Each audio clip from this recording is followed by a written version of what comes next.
بسم اللہ الرحمن الرحیم۔ بسم اللہ وحدہ والصلاۃ والسلام علی رسول اللہ، اما بعد۔ صحیح بخاری کے اندر ایک حدیث ہے کہ جس حدیث میں نبی صلی اللہ علیہ وآلہ وسلم کے خراٹوں کا تذکرہ ہے۔ حضرت ابن عباس رضی اللہ تعالیٰ عنہما فرماتے ہیں کہ نبی صلی اللہ علیہ وسلم تہجد کی نماز پڑھ کے لیٹے تو میں نے نبی صلی اللہ علیہ وآلہ وسلم کے خراٹوں کی آواز سنی۔ تو اس حدیث کے حوالے سے مرزا محمد علی انجینئر صاحب فرماتے ہیں کہ خراٹے مارنا نبی صلی اللہ علیہ وآلہ وسلم کی سنت ہے۔ فرماتے ہیں کہ آپ لوگ تو خراٹوں کو بری چیز سمجھتے ہیں، جبکہ خراٹے سنت ہیں اس حدیث کے ضمن میں۔ بعد میں مرزا انجینئر صاحب اس کی وضاحت کرتے ہوئے فرماتے ہیں کہ زور سے نہیں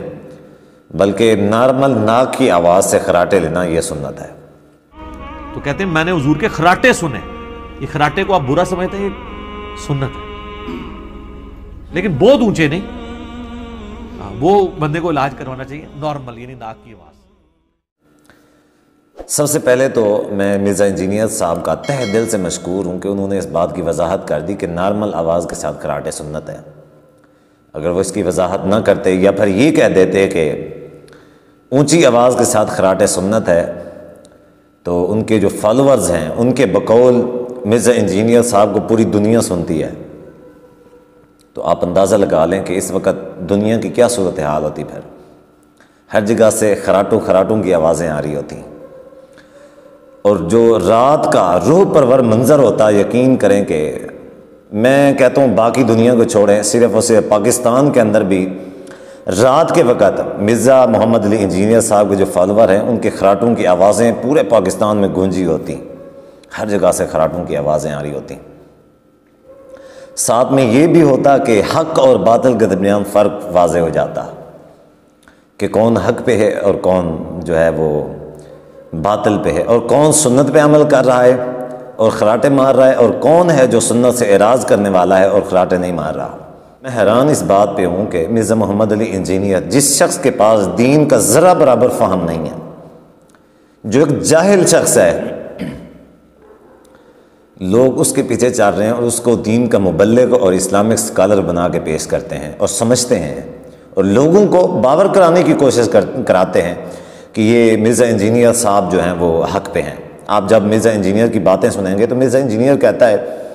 کہ فلاں مولوی میں فلاں غلطی ہے، فلاں میں فلاں غلطی ہے، فلاں فرقے میں فلاں غلطی ہے، ڈاکٹر اسرار میں یہ غلطی ہے، ڈاکٹر ذاکر نائک میں یہ غلطی ہے، فلاں میں یہ غلطی ہے، تو پچھلے جو علماء محدثین گزرے ہیں فلاں میں یہ غلطی تھی، فلاں صحابی میں یہ غلطی ہے، جبکہ مرزا انجینئر صاحب سے معصوم اس کائنات میں اپنے آپ کو سمجھتے ہیں،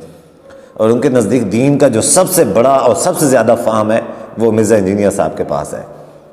اور وہ فہم آپ کے سامنے ہے کہ خراٹے مارنا سنت ہے، حالانکہ اس شخص کو سنت کا پتہ بھی نہیں ہے۔ اب یہ جو خراٹے ہیں، میں مرزا انجینئر صاحب کے جو بلائنڈ فالوورز ہیں، میرا ان سے سوال ہے، یہ جو خراٹے ہیں کیا آپ نے مرزا انجینئر صاحب سے یہ جو سنا ہے کہ آپ خراٹے مارتے ہیں؟ پھر سب سے پہلے تو آپ مجھے یہ بتائیں کہ یہ اختیاری چیز ہے خراٹے یا غیر اختیاری چیز ہے؟ خراٹے اختیاری چیز ہے یا غیر اختیاری چیز ہے؟ یقیناً خراٹے جو ہے یہ غیر اختیاری چیز ہے۔ کوئی بھی شخص اپنی مرضی کے ساتھ سونے کے بعد، نیند کے بعد خراٹے مارنے والا خراٹے بند نہیں کر سکتا، اور جو خراٹے نہیں مارتا وہ اپنی مرضی کے ساتھ نیند کی صورت میں خراٹے نہیں مار سکتا۔ اب جو خراٹے نہیں مارتے اس کا مطلب یہ ہوا پھر وہ سنت کے ساتھ اعراض کرنے والے ہیں۔ مرزا انجینئر صاحب کا دین کا فہم تو ٹوٹل اتنا ہی ہے۔ اب پھر وہ کہتے ہیں کہ میں تو علمی کتابی ہوں، علمی کتابی کا دعویٰ کرتے ہیں، اور ساتھ میں یہ بھی کہتے ہیں کہ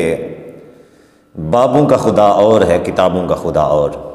کہ جو بابے ہیں ان کا خدا اور ہے اور کتابوں کا خدا اور ہے۔ وہ کہتے ہیں میں تو علمی کتابی ہوں، میں علم کی باتیں کرتا ہوں اور کتابوں کی باتیں کرتا ہوں، جبکہ یہ جو دوسرے فرقے ہیں یہ سارے یہ بابوں کی باتیں کرتے ہیں۔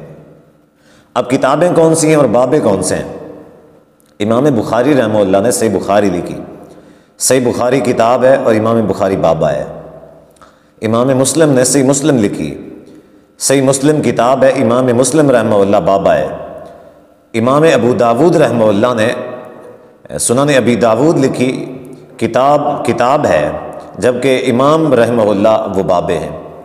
یعنی کہ مرزا انجینئر موصوف اس کے نزدیک جو کتابیں لکھنے والے ہیں وہ بابے ہیں، ان کی بات نہیں مانتے، ان کا فہم یہ جو ہے بالکل تسلیم نہیں کرتا، ان کے نزدیک ان کا فہم ذرا برابر حیثیت نہیں رکھتا، یہ بس کتابی ہیں، یہ کتابی کیڑے ہیں۔ اب ان کے بقول اگر وہ غلط تھے بابے، مثال کے طور پہ یہ جتنے بھی بزرگان دین گزرے ہیں جنہوں نے کتابیں لکھی ہیں، اگر مرزا انجینئر کے نزدیک وہ بابے تھے تو ان کی کتابیں پڑھنا چھوڑ دے۔ بھئی وہ بابے تھے، حق پہ نہیں تھے، گمراہ تھے یا غلطی پہ تھے، تو آپ ان کی کتابیں پڑھنا چھوڑ دو۔ ان کی کتابیں پڑھ کے آپ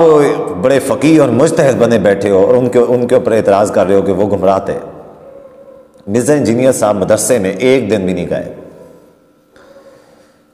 اور مرزا انجینئر صاحب نے اردو والی جو مترجم کتابیں ہیں حدیث کی اور ترجمے والا قرآن مجید پڑھا اور عالمی مبلغ بن گئے۔ اب مرزا صاحب سے پوچھنا یہ تھا کہ مرزا صاحب آپ جن علماء کے اوپر ہمیشہ تنقید کرتے رہتے ہیں، اعتراضات کرتے رہتے ہیں، اپنے آپ کو حق پہ کہتے ہیں، آپ نے بھی تو انہی کا ترجمہ پڑھا ہے اردو والا، آپ کے نزدیک ان کا وہ ترجمہ ٹھیک ہے اور وہ خود غلط ہے۔ اگر وہ غلط تھے تو یقیناً انہوں نے ترجمہ بھی غلط کیا ہوگا، کیونکہ آپ کو تو عربی آتی نہیں ہے، آپ کو عربی نہیں آتی، آپ تو عربی سے جاہل ہیں۔ اور بڑی حیرت کی بات یہ ہے کہ مرزا محمد علی انجینئر صاحب، آپ نے کبھی بھی مرزا انجینئر صاحب سے حدیث کی عبارت نہیں سنی ہوئی، عربی عبارت۔ اردو میں حدیثیں بتاتے ہیں، نبی صلی اللہ علیہ وسلم کے فرمان اردو میں بتا رہے ہوتے ہیں، اور ان کے جو بلائنڈ فالوورز ہوتے ہیں وہ حدیث کی عبارت پہ بلیو ہی نہیں کرتے، وہ نمبر ایک